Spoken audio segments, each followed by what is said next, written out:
Hey, so here we are, guys, out in sunny Ogmore. So it's 11.8 metre tide, and we're out with Mr. Beams, which is always a pleasure when both of us can be out. So yeah, it's 11.8 metre tide, Cardiff scale. A bit concerned that there's a bit too much wind and swell coming in, but actually 14-15 mile an hour on XC weather on the peak, sometimes going up to 16 to 18, but back down later on in the evening. We've both cast out. Beams is using squid and sand eel. He's got massive sand eel, which put my sand eel to shame. I only got a little 3-inch one, see? And yeah, but mine are out on a little 2-hook flapper. Left rod's going a little bit, but it's probably weed or something. High tide is at 10 to 8 tonight. We got here 4 hours before, so absolutely brilliant. So we've been able to watch the tide come in, take our time. We're going to be stopping fishing about 11 tonight, 3 hours after high water, which is great. And yeah, fingers crossed. I think the aim is to get into a small eyed. So if we can have a small eyed each, then that'll be good news. There's a lot of pull to the left, which I guess is understandable for the fact that it's like a moderate spring tide. So yeah, fingers crossed we'll be right. We've both got plenty of bait. I'm experimenting with the new little setup, so I've got my double tray there, nice and easy, and the table there. So fingers crossed we'll be going to something soon. Alright guys, so here we are. Beams has gone slack. Beams has just literally helped me now, and we've got a little small light, so fantastic. We're both on budget with the weights, so I've just lost the weight now from the rotten bottom, so I'm gonna have to fish with no rotten bottoms, I think, because weights are on a budget, and that was a decent weight as well, so a bit gutted. Got plenty of tide coming over, plenty of swell, so we're gonna have to get out of the way in a minute. But happy days. Right, we'll show you this in a minute. Cool. Okay, here we are. So happy days. We've got a little ray, little babber, small eyed. That was on sardine and squid. So there we are. Just a couple of pound like the Thorny the other day. Tiny little rig, 20-pound line I think it was, but just fancied that. Size 1 hook on the bottom and a 4-0 circle on the top, and it's the 4-0 circle that took it. Beams reeling in now, fingers crossed. Might be a bit of weight on there. So yeah, brilliant, we're off the mark. There's a fair bit of swell coming in, so we need to be out of the wind and the waves. But yeah, there's Beams reeling in. Get that one in a minute. And keep going.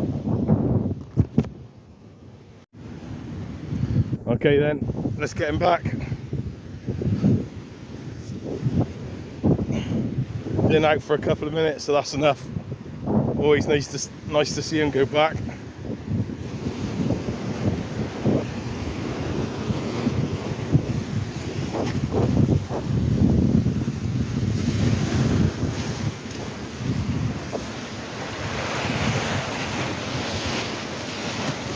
Off she goes.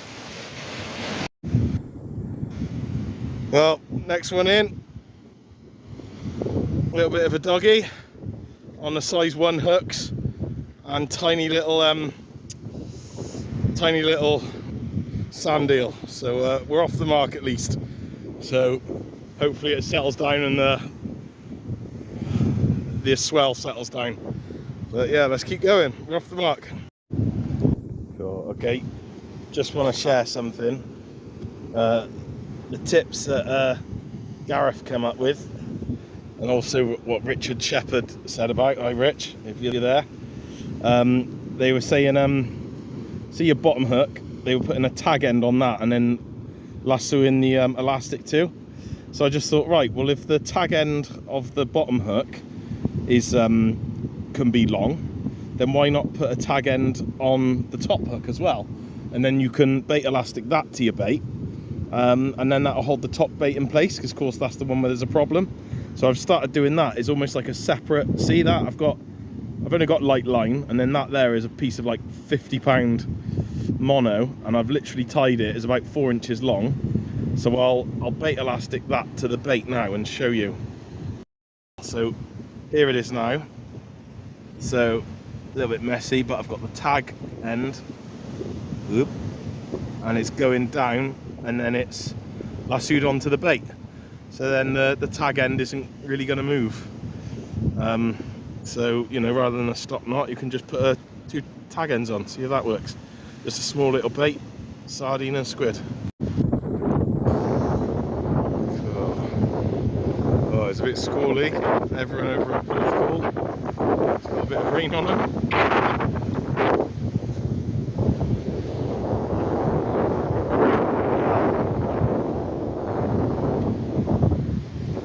We've got a couple of drops. And it's pretty blooming windy, but hopefully when that's passed, in about 10 minutes, we're going to be pretty clear for the rest of the evening. And fishing into darkness, which would be nice as well. So, just come up a little bit higher. Second casts are in. Hopefully, get something.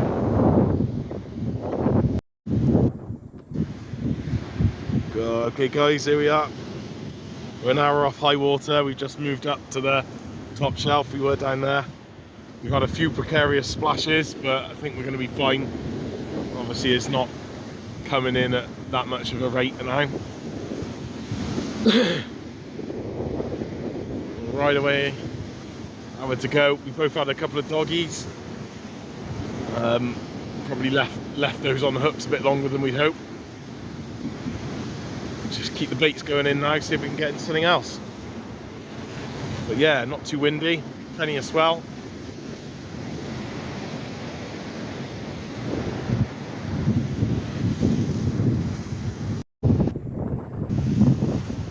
Well, here we are, me and Mr. Beams, absolutely loving it. How you getting on, Beams? Happy days. So 10 to 8. Yeah, 10 to 8, so we're on high tide, and we got a bit of a sunset, so we've got to film that. Absolutely loving it. So to think we got just as much time fishing out now, so fingers crossed the fishing really switches on.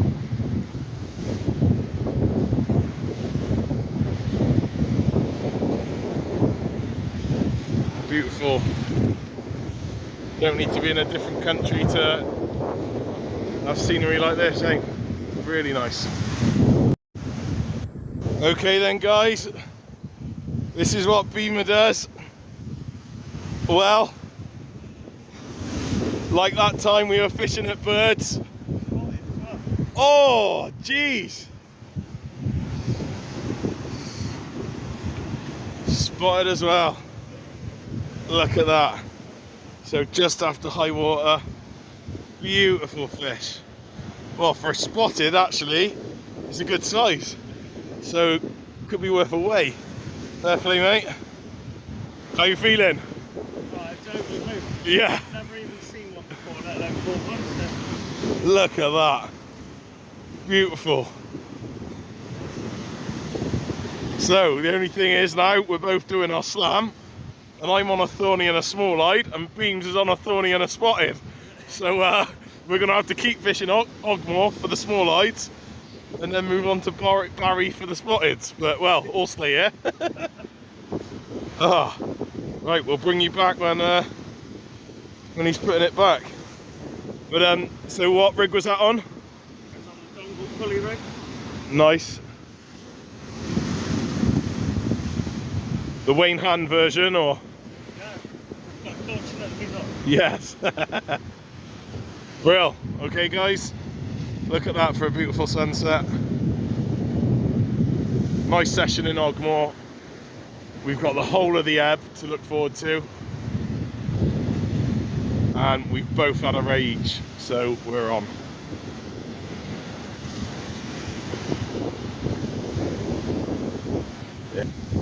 Yes. Beautiful.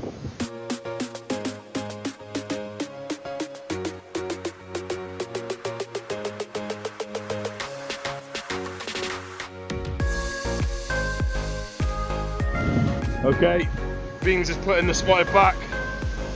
There's nothing worse fishing with your best mate when one of you's caught something and the other one hasn't. So there she goes. And in she goes. So now we're both on the ray mark. Happy days. 6 and 8's doing us proud.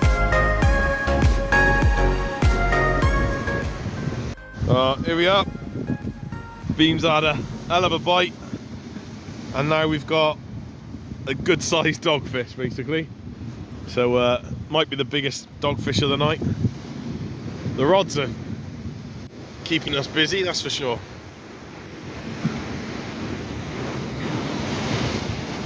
So out of everyone that's watching, hi to Tony, how you doing mate?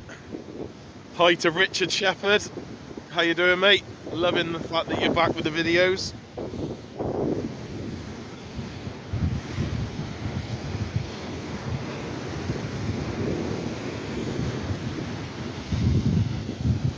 It's a little doggy, well, a big doggy. Good fight.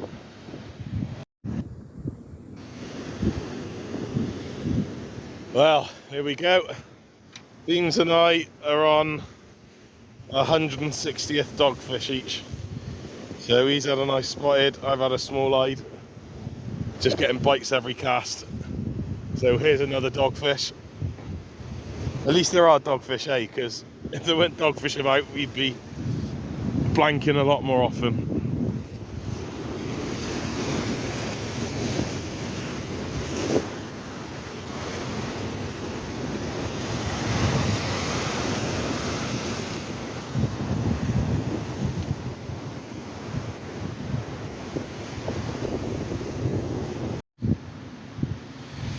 Well, here we are guys.